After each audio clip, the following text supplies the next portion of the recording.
आजच्या या आपल्या सर्वांच्या बैठकीमध्ये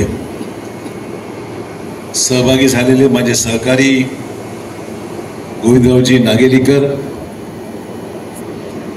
आपल्या उमेदवार भाजपाच्या भोकर विधानसभा मतदारसंघातले उमेदवार श्रीजयाताई औलवार, त्याचबरोबर या ठिकाणी उपस्थित श्री चव्हाण, आमचे रोहिदास जाधव, रामराव नाईक, त्याचबरोबर अवधूत गिरीजी, केशवबन कांबळसकर, विठ्ठलबन महाराज कोंडेकर, माधवगिरी महाराज चितगिरीकर, बाबूगिरी डोंगरगावकर, नारायण पुरी, मारुती मुतखेडकर, सर्व आजच्या या छोटेखानी बैठकीमध्ये सहभागी झालेले माझे तरुण, या ठिकाणी आलेले सर्व सहकारी, ज्येष्ठ मंडळी, बंधूंनो आणि सहकारी मित्रांनो, आज ठरल्याप्रमाणे आपल्या सर्वांच्या समवेत बरोबर 4 वाजता मी तुमच्या ठरल्याप्रमाणे वेळेवर आलेलो आहे. तुम्ही सुद्धा 4 वाजताच वेळेचं पालन करून आज आपण सर्वजण वेळात वेळ काढून आपल्या बैठकीच्या निमित्ताने आज एकत्र आल्याबद्दल आपल्या सर्वांचे प्रथम मी आभार व्यक्त करतो. आपल्या सामाजिक रचना, समाजाचे विषय आणि समाजाचं एकंदरीत जे कार्य आहे हे सर्व श्रुत आहे. माझ्यासारख्या ज्येष्ठ माणसाला हे सगळ्या गोष्ट आतापर्यंत अवगत बऱ्याच वर्ष झालेलं आहे. आपण माझ्यावर खूप प्रेम केलं आणि मी सुद्धा आपल्यावर काही कमी करू दिलं नाही, हे मला मुद्दाम आवाज या ठिकाणी सांगितलं. आपल्या सर्वांची साथ तर आम्हाला हवीच आहे, पण आमची साथ तुम्हाला कधी कमी पडणार नाही ही जाहीर ग्वाही या निमित्ताने मी आपल्या सर्वांना. ही निवडणूक राज्यामध्ये पुनश्च सरकार आपलं आणणं आवश्यक आहे. विद्यमान सरकारने संत महात्मांची इज्जत केली, त्यांच्याबद्दल अनेक योजना आणल्या, देवस्थानांची आपण पाहिलं, देशामध्ये देवस्थानांचं आपण अयोध्या पाहतो, राम मंदिर पाहतो, त्याचबरोबर आपले अलाहाबादचं मग ते तीर्थक्षेत्र असो, नाशिकचं तीर्थक्षेत्र असो, महाराष्ट्रातील तीर्थक्षेत्र असो, ही सर्व तीर्थक्षेत्र लाखो लोक अनेक वर्षापासून हे तीर्थक्षेत्र दर्शनाला जातात. सरकारने ही मोहीम हाती घेतली, कार्यक्रम हाती घेतला. केंद्रामध्ये मोदी साहेबांच्या नेतृत्वाखाली आज तीर्थक्षेत्राचा मोठा विकास आज होऊ लागलेला आहे. जाई यायला विमानाची सोय झाली, रेल्वेची सोय झाली आणि सर्व तीर्थक्षेत्राला आपल्यासारख्या धार्मिक वृत्तीच्या लोकांना, जे सर्वच लोक देशामधले, आपल्या देशाची खासियत आहे, आपल्या देशाची एक खासियत आहे की आपण ईश्वराला मानतो, देवाला मानतो, पूजा अर्चा करतो. देवाची पूजा अर्चा करून जीवनामध्ये काहीतरी चांगलं आपल्या हातून घडलं पाहिजे, अशाच प्रकारची आपल्या सर्वांची मानसिकता ही वर्षानुवर्षाने हजारो वर्षापासून राहिलेली आहे. मंदिरामध्ये जातो, आपण पूजा अर्चा करतो, देवस्थानाला जातो, दर्शन घेतो, भेट देतो. त्यामुळे धार्मिक वृत्तीचं आपल्या सर्वांचं जीवन हे नेहमी राहिलेलं आहे. आणि त्यामुळे आपला सहभाग या सर्व कामामध्ये, मानवाच्या जीवनाच्या जन्मापासून ते शेवटपर्यंत आणि तीर्थक्षेत्राच्या एकंदरीत या सगळ्या भक्तिभावाच्या कामामध्ये आपल्या सर्वांचं खूप मोठं हातभार, योगदान, मार्गदर्शन हे नेहमी राहिलेलं आहे. मला मुद्दाम सांगितलं. पण आपले राम भारती महाराज सुद्धा गोसावी समाजापैकीच होते. राम भारतीजी आमच्या अनेक वर्ष शंकरराव चव्हाण साहेबांना साथ देणारे राम भारतीजी होते. राम भारतीजी आता नुकतंच वर्षापूर्वीच निधन झालं राम भारतीजी, परंतु 40, 45, 50 वर्ष राम भारतीजी शंकरराव चव्हाण साहेबांच्या बरोबरीने राहिले, प्रामाणिकपणे त्यांना साथ दिली. एवढेच नव्हे तर अनेक आपल्या समाजाची प्रमुख मंडळी शंकरराव चव्हाणांना खांद्याला खांदा लावून मदत करणारा हा सगळा वर्ग राहिलेला आहे, हे मला नाकारता येत नाही. त्यामुळे एक वेगळे ऋणानुबंध, एक वेगळे संबंध, एक वेगळी आत्मीयता आणि आपल्या जिल्ह्यामध्ये ताकद जी आहे ती खऱ्या अर्थाने तुम्ही दिलेली ही ताकद आहे, ही आम्हाला नाकारता येईल. त्यामुळे सामाजिक एकोपा निर्माण करणं, समाजाचे प्रश्नही सोडवले गेले पाहिजेत, एकोपाय निर्माण झाला पाहिजे आणि सर्वांना सोबत घेऊनच आपण जायची भूमिका ही नेहमी आपली राहिलेली आहे. त्यामुळे आपल्या जिल्ह्यामध्ये सामाजिक तंटा कधी झालेला नाही. पण बघाल तुम्ही इतके वर्ष सामाजिक प्रश्न जरी कधी कधी विकोपाला गेले असले तर शंकरराव चव्हाण साहेबांनी एक सामाजिक दृष्टिकोन व्यापकता लक्षात घेऊन सर्वांना एकत्र आणण्याचं काम आपण वेळोवेळी केलेलं आहे. आगामी काळात सुद्धा माझी तीच भूमिका राहणार आहे. गोसावी समाजात चिंता करण्याची गरज नाही आहे. मी मनापासून फक्त निवडणुकीपुरती काय आपण चर्चा करतो असे मानायचं कारण नाही आहे. निवडणुका येतात जातात, आज आहे उद्या नाही. निवडणूक आहे 15 दिवसाची निवडणूक आहे. 15 दिवसानंतर पुन्हा आपण आपल्या रोजच्या कामाला लागणार आहोत. हे 15 दिवस अतिशय महत्त्वाचे आहेत. हे 15 दिवस अतिशय चुरशीचे आहेत, महत्त्वाचे आहेत. आपल्या हातून योग्य ठिकाणी निर्णय नाही झाला तर गडबड होऊ शकते, लक्षात ठेवा. त्यामुळे आपलं महायुती सरकार आज गरिबाच्या घरामध्ये 7,500 रुपये आज चाललेत.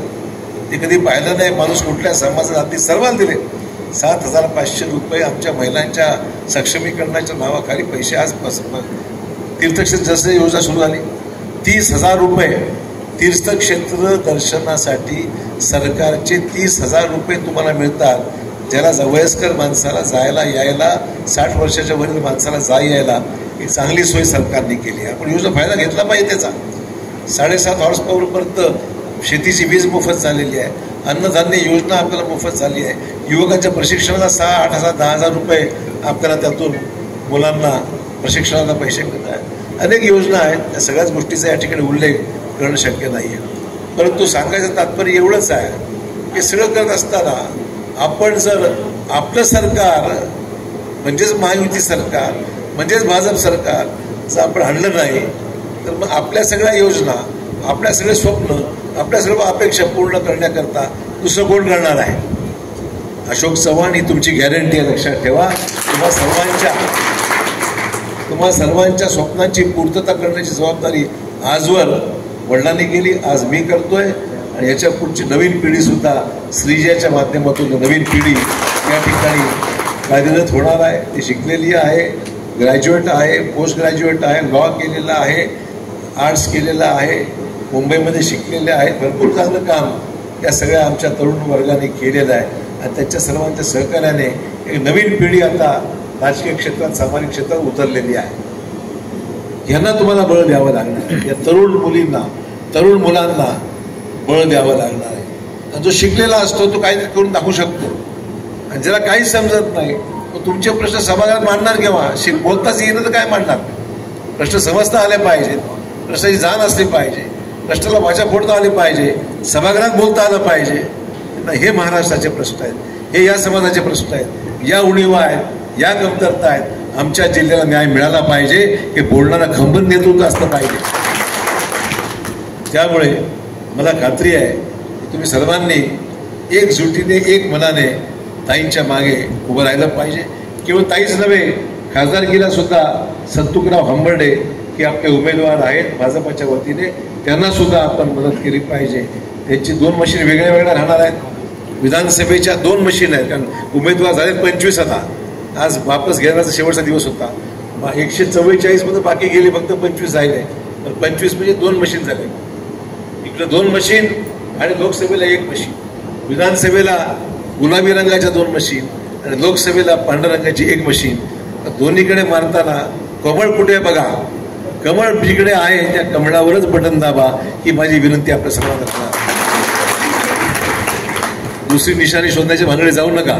याची इकडे काय, तिचे तिकडे काय, काहीच बघू नका. आपली कमळ निशाणी कुठं आहे हे बघा, हे बघा. आणि जिकडे कमळ दिसत आहे त्या कमळावरच बटन. दोन्हीकडं, लोकसभेला एक कमळ, विधानसभेला एक कमळ. आज मोदी साहेब आहेत देशामध्ये. ऑलरेडी मोदी साहेब येऊन गेले, सरकार झालं दिल्लीमध्ये. आणि या सरकारमध्ये आपला जो खासदार आहे तो या सरकारचा भाग असला पाहिजे, हिस्सा असला पाहिजे. विरोधी पक्षात भागावर बसताना माणूस नको आपल्याला. त्यामुळे चिंता करू नका. हे सगळं काम तुम्ही जर व्यवस्थित केलं, तुम्हाला काय करायचं आहे? फक्त बटन, तुझं काय करायचं आहे? फक्त बटन दाबायचं आहे, तुझं काहीच करायचं नाही. फक्त बटन दाबायचं आहे. ते बटन कमळावर दाबल्या गेलं पाहिजे, दोन्हीकडे कमळावर बंद केलं पाहिजे. अशा प्रकारचे मित्र आपल्या सर्वांना काम करावं अशी मला विनंती आहे. आज या ठिकाणी मला निवेदन दिलेलं आहे. आपल्याकडे गृहनिर्माण झोपडपट्टी विकास कार्यक्रमाच्या अंतर्गत अर्धवट राहिलेल्या समाजाच्या समाज मंदिराचे बांधकाम ती काही सरकारीच योजना आहे. काही मला माहीत नाही नेमकं कशामुळे काम अर्धवट राहिलेलं आहे. आचारसंहिता संपल्यानंतर जरूर याच्यामध्ये इलेक्शन झाल्याबरोबर मला काहीतरी वेळ काढून तुम्ही पण या, आता बसून आपली बैठक घेऊ आपल्या समाजाची आणि हे जे काम अर्धवट असते राहिलेलं काही कारण असतं ते पूर्ण करू. काही मोठी गोष्ट नाही आहे. पण आचारसंहिता संपल्यानंतर हे होईल. आचारसंहिता असताना कुठलेही त्याच्यामध्ये निर्णय आता होऊ शकत नाही, कारण की इलेक्शन चालू आहे. त्यामुळे हे निवेदन मी निश्चित ठेवेन आणि लक्ष करेन. मित्रांनो, मला वाटतं याच्यापेक्षा काही वेगळं बोलावं असा विषय नाही आणि म्हणून आपल्या सर्वांकडून अपेक्षा एवढीच आहे. 20 तारखेला मतदान आहे. 18 तारखेला आपला प्रचार संपणार आहे. त्यामुळे हे 20 दिवस फार महत्वाचे आहेत. आमची सभा संपली की दुसरी होणार, दुसरी झाली की तिसरी येणार. रोज नवीन सांगणार असं करा कसं करा. अरे फक्त शिवाय द्यायचंच काम करणार आहे. सकारात्मक बोलणारे माणसं आपल्याकडे पाहिजेत. हे येणार अशोक चव्हाण असे अमुक तसे, मी किती इमानदार आम्ही किती बेईमान हे सांगायचं काम हे करणार आहे. याच्या नादी लागू नका, कारण याच्यातून समाजाचं भलं मागेही झालं नाही आणि पुढे होणार नाही. कारण याला समजतच काही नाही, करतील केव्हा. आपले प्रश्न समजणारा, सांगणारा, मार्ग लावणारा असा प्रतिनिधी असला पाहिजे. नाहीतर मग ज्याला काहीच समजत नाही, जर शिक्षण नाही, ज्याला शिकताना खोट्या डिग्र्या घ्याव्या लागल्या आहेत, मला तेही माझ्याकडे माहिती. आता चुकीच्या खोट्या डिग्र्या घेऊन लोकांची दिशाभूल करण्याचं काम जर कोणी करत असेल, ताई आपली शिकलेली आहे, सुशिक्षित आहे, मुंबईमध्ये लॉची डिग्री घेतलेली आहे आणि एका शिकलेल्या व्यक्तीकडून काम करणं हा वेगळा भाग आहे. आणि म्हणून आपल्या सर्वांना विनंती आहे की सुशिक्षित उमेदवारांच्या मागे आपण उभं राहिलं पाहिजे. आपली निशाणी काय आता, काय निशाणी आहे? मुद्दाम ठेवलं इकडे. मागच्या वेळेस गल्लत झाली, लोक म्हणले साहेब आम्ही तुम्हाला मतदान केलं. तुम्हाला म्हणजे काय साहेब, मागचंच आपलं निशाणी, मागचं नाही रे म्हटलं, बदललंय आता. अजून पण हो ना, अजून पण मागची हो, डोक्यात तेच आहे.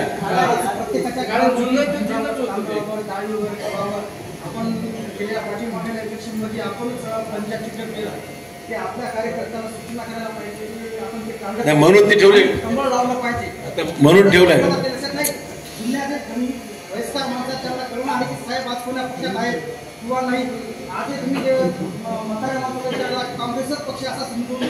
म्हणून ती गलती आता असं आहे, हे काम आता तुम्हाला करावं लागेल म्हणून ठेवले.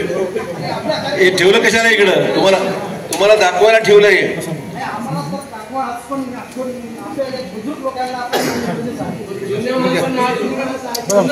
आता तुम्ही लोकांनी घरातल्या महिला, वयस्कर माणसं यांना सगळ्यांना सांगितलं पाहिजे की आता चव्हाण साहेबाची निशाणी त्यामुळे या निशाणीवरच आपल्याला बटन दाबायचं आहे हे तुम्ही सांगितलं पाहिजे. जुन्या डोक्यामध्ये होऊ शकतं, जुनी आणते साहेब तुम्हाला दिलं म्हणतात, तुम्हाला कुठं दिलंय म्हणतात. त्यामुळे थोडीशी जरा गल्लत होऊ शकते आणि ती गल्लत होऊ नये म्हणून आपण सर्वांनी ही निशाणी जी लावलेली आहे ती लक्षात ठेवून आपलं मतदान कमळावर जाईल याकरता आता आपल्या विधानसभेच्या 2 मशीन झाल्या, लोकसभेची 1 मशीन झाली. लोकसभेच्या एका मशीनवर बघायचं कमळ कुठं आहे आणि ते दाबायचं, आणि विधानसभेच्या 2 मशीनवर बघायचं कमळ कुठं आहे आणि ते दाबायचं. बस कमळ बघूनच करायचं, बाकी काहीच बघायची गरज नाही. त्यामुळे आपण सर्वांना, विशेषतः महिलांना ही सांगायची गरज आहे, जुन्या माणसाला सांगायची गरज आहे, वयस्कर माणसाला सांगायची गरज आहे. त्याच्या डोक्यामध्ये मागचंच आहे. मी अनेक वर्ष तिकडे होतो त्यामुळे लोकांना तेच आहे. आता लोकांना माहीत नाही इकडे कधी गेले म्हणून. मी जे गेलो मोदी साहेबांच्या नेतृत्वाखाली काम करण्याच्या दृष्टिकोनातून आज मी या ठिकाणी स्पष्टपणे सांगतो, मला काही ते वाटत नाही. जिकडे आहे त्या ठिकाणी प्रामाणिकपणे काम करून दाखवेल आणि तुम्हा सर्वांच्या सेवेमध्ये कधीही उपलब्ध आहे हे तुम्हाला मी वेगळ्या सांगायची गरज नाही. त्यामुळे आपल्या सर्वांची साथ नक्की हवी आहे, तरुण मित्रांची साथ हवी आहे. अनेकांनी शंकरराव चव्हाणांना पाहिलं आहे, पण ही जी वयास आमची जी 20, 22, 23 वर्षाची पोरं आहेत ती आता जन्मलेत. शंकरराव चव्हाण साहेब जवळ 24 वर्ष झाले. त्यामुळे जुन्या पिढीला माहिती आहे, नवीन पिढीला कदाचित शंकरराव चव्हाण कोण होते, शंकरराव चव्हाणचं योगदान काय राहिलं आहे, चव्हाण परिवाराचं योगदान काय राहिलेलं आहे, हे नवीन पोरांना कदाचित कमी माहिती असेल किंवा ऐकून माहिती असेल. तर त्यांना म्हणून म्हणतो की तुम्ही नांदेडला जा, नांदेडला शंकरराव चव्हाण साहेबांचं स्मृती संग्रहालय आहे, ते जाऊन बघा. त्याच्यामध्ये शंकरराव चव्हाण साहेबांचं एकंदरीत कार्य आहे, पूर्ण झलक आहे. शंकरराव चव्हाण साहेबांनी जिल्हा जो निर्माण केला, हा त्या जिल्ह्यावर त्यांनी कष्ट खूप केले, त्यांनाही खूप राजकारणामध्ये त्रास झाला, पण त्यांनी लोकांनी एवढं प्रेम केलं की शंकरराव चव्हाण साहेब अजरामर होऊन गेलेले आहेत, हे मला मुद्दाम या ठिकाणी सांगितलं पाहिजे. आणि त्यामुळे मित्रांनो, आपल्या सर्वांना खूप खूप दिवाळीच्या शुभेच्छा देतो. काल भाऊबीज झाली, कामाला लागलं पाहिजे, गाव सांभाळलं पाहिजे, गावातलं बूथ तुम्ही सांभाळलं पाहिजे. एकेका माणसाने 10-10, 20-20 घरं सांभाळली पाहिजे. मतदान करून घ्यावं लागतं आपल्याला. आपण पाहतो आपलं मतदान किती होतं, 50%, 55% वर जातच नाही. आपण लक्ष दिलं तर मतदान 70-75% वर जाऊ शकतं. अधिकचं मतदान तुम्हाला आपल्याला कसं मिळेल याकरता लक्ष दिलं पाहिजे. 50-55% मतदानामध्ये आपल्याला मार्जिन आपली कमी राहते, आपली लीड आहे ती कमी राहते. जर जास्त प्रमाणात मतदान झालं लीड आपलीच वाढणार आहे, ताईची लीड वाढणार आहे, आमच्या हंबर्डीची लीड वाढणार आहे, मला मुद्दाम सांगितलं पाहिजे. आणि त्यामुळे तुम्ही लोकांनी काळजी घ्या. आपलं मतदान जे बाहेरगावी आहे त्यांना बोलवलं पाहिजे. काही लोक असतील ना बाहेरगावी, मुंबईला, पुण्याला, संभाजीनगरला, हैदराबादला, नागपूरला, मुंबईला, ही सगळी मंडळी मतदानाला फोन करून जसं तुम्ही ग्रामपंचायतीला करता ग्रामपंचायत करता की नाही, ग्रामपंचायतीला हा आला नाही, तो आला नाही, ह्याला बोलव, त्याला बोलव, मतदान करतात तुम्ही ग्रामपंचायत. जसं तुम्ही ग्रामपंचायतीची निवडणूक लढता तशाच पद्धतीची निवडणूक ही लोकसभा आणि विधानसभेची तुम्ही केली तर मतदानाला भरपूर पद्धतीने संधी मिळेल आणि चांगलं काम आपल्याला करू. आणि 70-75च्या वर गेल्यानंतर ताईची आणि खासदाराची लीड ही अतिशय चांगली राहील, लक्षात ठेवा. आणि म्हणून त्याकरता तुम्हाला आपल्या मतदानाची टक्केवारी वाढवली पाहिजे. संध्याकाळपर्यंत 70-75% वर तुमचं गाव गेलं पाहिजे, हे मात्र लक्षात ठेवा.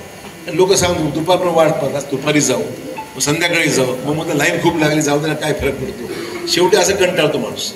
माझं म्हणणं सकाळी पहिले लाईन लावून मतदान करा, ठीक आहे. दुपारी 1 तास जेवायला माणूस जातो, दुपारपासून सुद्धा पूर्ण गावातलं मतदान, आणि ते मतदान करून घ्यायची जबाबदारी मात्र तुम्ही सगळ्या मंडळींनी, प्रमुख लोकांनी स्वीकारली पाहिजे. आणि यादीप्रमाणे एकेका माणसाने 20-20, 30-30 घरं घेतली आणि तेवढं मतदान प्रत्येकाने करून घेतलं तर पूर्ण मत यादीप्रमाणे मतदान होऊन जाते. मला मुद्दाम सांगितलं, ती जबाबदारी मोठी आहे की आपण सर्वांनी ओळखली पाहिजे आणि मतदान करून घेतलं पाहिजे. गावातल्या इतर समाजाला सुद्धा आपण त्या ठिकाणी आकर्षित करून बोलवलं पाहिजे. आणि गावातले वाद कृपया ह्याच्यात आणू नका. आहेत प्रत्येक गावात आहेत, आजी माझी, विद्यमान, पुढचा, अमुक तमुक चालत राहते. हे इलेक्शन हे गावातल्या वादाचं इलेक्शन नाही, लक्षात ठेवा. यातून नुकसान होईल. आणि गावात ते वाद म्हणजे म्हणतात ना, वडिलाचं तेल वांग्यावर, तिकडचा राग इकडं, आणि काय संबंधच नाही इकडं, आम्हाला काय माहिती गावात काय चाललंय तुमच्या. त्यामुळे गावातला वाद जो असेल त्या गावातलं नुकसान हे उमेदवारावर होता कामा नये, ही काळजी तुम्ही सर्व घेतली पाहिजे. हे देशाचं इलेक्शन आहे, हे महाराष्ट्राचं इलेक्शन आहे. देशात सरकार आपलं आहेच, महाराष्ट्रात सुद्धा सरकार महायुतीचं आलं पाहिजे, अशा दृष्टिकोनातून आपल्याला आपण केलं. आगामी काळामध्ये आपले प्रश्न सोडवण्याकरता झटपट करता येईल आपल्याला. आपणच विषय आळसपणा केला, आपणच मतदानामध्ये हलगर्जीपणा केला, सरकार मात्र कोणाचं आलं, लॉटरी लागेल कोणाची तरी, लॉटरी लागली मग काही कामाचं खरं नाही. ते म्हणतात आम्ही आलो, तुम्ही काय दिलं आम्हाला, असे ज्याचा काही संबंध नाही, ते तुमच्यावर काही अवलंबून नाहीत. आपला संबंध ऋणानुबंधाचा आहे, आपला संबंध अनेक वर्षाचा संबंध आपला आहे. आणि त्या संबंधातून पुढची पिढी, तुमची पुढची पिढी, आमची पुढची पिढी एकोप्याने पुढे काम करून आपल्याला चांगलं काम करून आपला हा जिल्हा, आपल्या जिल्ह्यात सर्व उपेक्षित घटक आहेत. बंजारा समाज आहे, गोसावी आहेत, कुलेगडगी आहेत, बाकी लहान समाज आहेत. सर्व समाजाला एका विश्वासाचं वातावरण आपल्याला निर्माण करायचं आहे. आणि त्याकरता जाणीव पाहिजे, माहिती पाहिजे, समस्या माहिती पाहिजे, प्रश्न माहिती पाहिजे, तर असे सगळे प्रश्न मार्गी लागतील. नाहीतर मग उगाच निवडणुकीत आश्वासनं द्यायची असं कधी घडत नाही. आम्ही मंडळी असं कधी उगाच खोटं आश्वासन काही दिलेलं नाही. जे बोललो आहे मित्र ते आतापर्यंत केलेलं आहे, रोज या ठिकाणी सांगतो. आणि म्हणून 20 तारखेला मतदान आहे. 20 तारखेच्या मतदानाच्या प्रक्रियेमध्ये आपण सर्वांनी मोठ्या प्रमाणात सहभागी व्हा.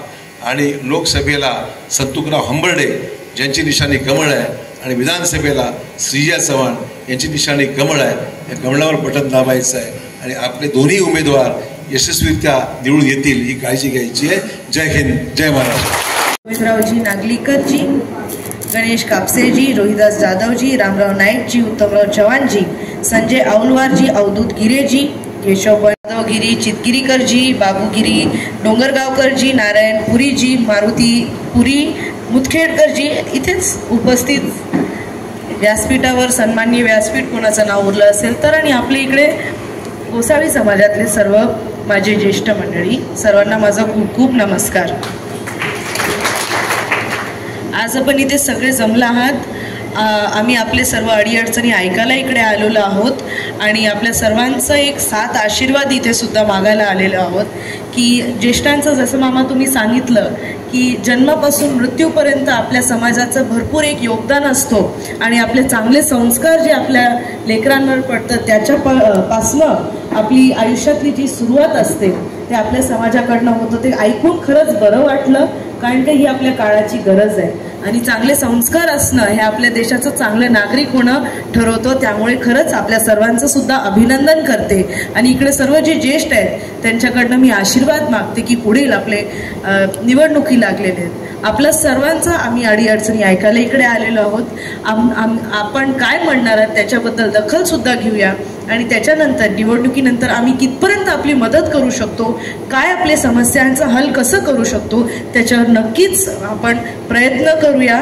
काही नाही, जास्तीत जास्त आपल्याला आता निवडणुकी आहेत त्यामुळे आपल्या सर्वांचा साथ आणि आशीर्वाद सुद्धा इकडे मागायला आलेलो आहोत. आणि तसंच पुढच्या नोव्हेंबर 20 तारखेला पुढच्या 15-20 दिवसात आपल्याला इलेक्शन लागलेले आहेत. आपल्याला दोघांना लोकसभेचे सुद्धा पोटनिवडणूक आहेत, विधानसभेची सुद्धा निवडणूक आहेत.